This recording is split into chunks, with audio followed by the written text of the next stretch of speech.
ওমানে নিহত 4 ভাইয়ের মরদেহ গ্রামের বাড়ি চট্টগ্রামের রাঙ্গুনিয়া উপজেলার লালানগর গ্রামের বাড়িতে নেওয়া হয়েছে। বেলা 11টার দিকে নামাজের জানাজা শেষে তাদের পারিবারিক কবরস্থানে দাফন করা হবে।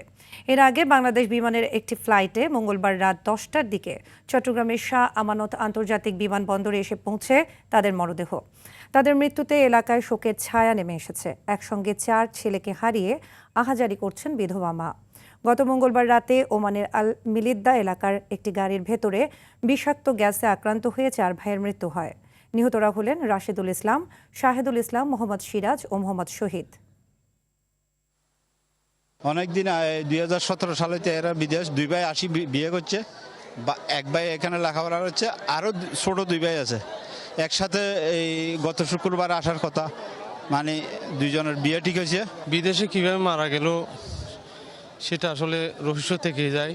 এসি লিকেজ থেকে মারা গেছে, তবে আমার মনে হয় না ওইটা। ওখানে যেটা মানে পাইছে ময়নাতদন্ত, ওটা হচ্ছে মানে কার্বন মনোক্সাইডে মারা গেছে। এই যে 4টি ভাই ইন্তেকাল করেছে, এটা আসলে অনেক হৃদয় বিদারক ঘটনা। এইরকম ঘটনা বাড়িতে আসার যে একটা আনন্দ, এই আনন্দটা শেষ পর্যন্ত মাটি হয়ে গেছে। এই বিষয়ে আরও জানাতে চট্টগ্রাম থেকে সরাসরি যোগ দিচ্ছেন সহকর্মী সাইফুল মাহমুদ। সাইফুল, 4 ভাইয়ের মরদেহ দাফন প্রক্রিয়ার বিষয়টি আমাদের বিস্তারিত জানাবেন। যে সাদিয়া আসলে যেমনটি বলেছেন, বলার মতো সেরকম আসলে কিছু নেই। এই রাঙ্গুনিয়ার গ্রামের বাড়িতে আসার পরেই কিন্তু আসলে দেখতেছি আসলে এখানে একটা কান্নার যে আওয়াজ সেটা কিন্তু আসলে বোঝাই যাচ্ছে। একটা বিষয় জানিয়ে রাখি, সেটা হচ্ছে যে এখনো পর্যন্ত প্রায় 1 লক্ষাধিক লোকের কাছাকাছি কিন্তু এই বাড়িটির আশেপাশে ভিড় করছে এবং যে জায়গাটিতে জানা যাবে সেখানেও ভিড় করছে। 4 ভাইয়ের কবর কিন্তু একসাথেই সারিবদ্ধভাবে করা হয়েছে। এখানে কিন্তু যথেষ্ট পরিমাণ লোকজনের আনাগোনা চলছে, বিশেষ করে মহিলাদের উপস্থিতি কিন্তু ছিল চোখে পড়ার মতো।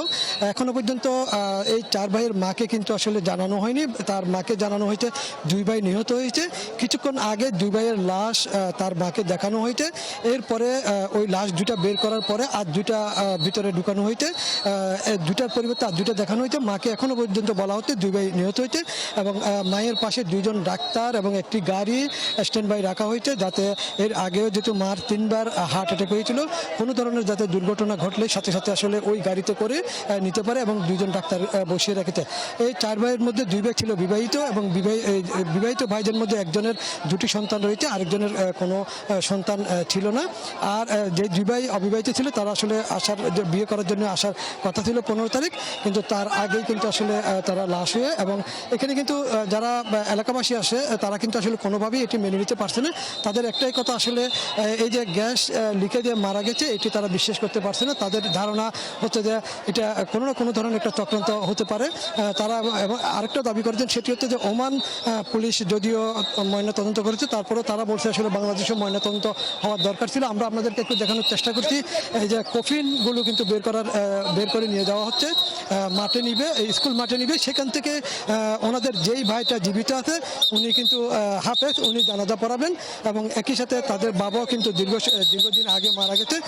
তারা যেই জায়গাটিতে অবস্থান করছে এটি হচ্ছে তাদের নতুন বাড়ি। এখানে তারা কিন্তু 30 শতক জায়গা নিয়ে 17 সালে বাড়িটি করেছেন এবং পুরো বাড়িটি কিন্তু এখনো কমপ্লিট করতে তারা পারেনি। তারা জানিয়েছে আসলে এই 2 ভাই যখন বাংলাদেশে আসবে পরবর্তীতে তারা কিন্তু বাড়ির কাজ কমপ্লিট করবে এবং তারা বিয়ে করবে। আমরা আপনাদেরকে আসলে দেখানোর চেষ্টা করছি লাশগুলো ধীরে ধীরে কিন্তু লাশের কফিনগুলো ধীরে ধীরে কিন্তু আসলে স্কুল মাঠে নিয়ে যাওয়া হচ্ছে, সেখানে জানা দেওয়া হবে। এবং লাশগুলো ওমান থেকে আসার পরে স্থানীয় সাংসদ হুম্মাম কাদের চৌধুরী তিনি লাশগুলো রিসিভ করেছেন।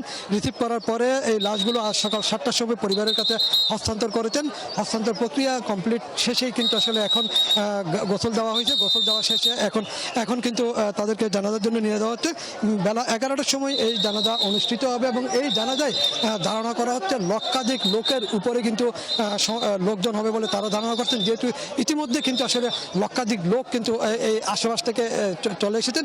এবং আরেকটা বিষয় জানিয়ে রাখি যে সেটি হচ্ছে যে যারা প্রবাসী থাকে তাদের একটা সমিতি আছে, সেই সমিতির থেকে কিন্তু লোকজন এসেছে বিভিন্ন জায়গা থেকে, শুধু যে রাঙ্গুনিয়া না, সাতকানিয়া, ফটিকছড়ি, যেই সমস্ত উপজেলাগুলি আছে প্রবাসীরা আছে তারা কিন্তু এখানে এসেছেন। তারা প্রত্যেকেই কিন্তু আসলে কখনোই প্রত্যাশা করে নাই 4 ভাই একসাথে যাবেন, তবে তাদের পরিবারের মা এখনো কিন্তু আসলে 2 ভাই জানে নিহত হয়েছে, বাকি 2 ভাই যে নিহত হয়েছে এটা কিন্তু জানে না। আমার পিছনেই কিন্তু লাশের কফিনগুলো নিয়ে যাচ্ছে জানাজার জন্য, আমরা আপনাদেরকে আসলে দেখানোর চেষ্টা করছি। আসলে এই এখন কিন্তু একটা হৃদয় বিদারক দৃশ্য এখানে দেখা যাচ্ছে, কিন্তু কোনোভাবেই কিন্তু আসলে তাদের পরিবারের কারোর সাথে আমরা কথা বলতে পারিনি। তাদের পরিবারের কেউ কিন্তু আসলে ক্যামেরার সামনে কথা বলছে না এবং কোনো গণমাধ্যম কর্মীকে কিন্তু ভিতরে প্রবেশ করতে দিচ্ছে না। তার মা অত্যন্ত ধার্মিক, সেই জন্য কিন্তু কারোর সাথে কথা বলার কোনো সুযোগ নেই এবং তার ভাই যিনি জানাজা পড়াবে তিনিও কিন্তু কারোর সাথে কথা বলছে না। তিনি একটাই কথা বলছে, আসলে কথা বলার মতো কোনো ভাষা বলে যে আমার নাই, শুধু আপনারাই দেখেন। সাদিয়া, এটাই ছিল আমার কাছে নিহত 4 ভাইয়ের সর্বশেষ সংবাদ। পরবর্তীতে হয়তো আরও বিস্তারিত জানাতে পারবো। ধন্যবাদ সাইফুল।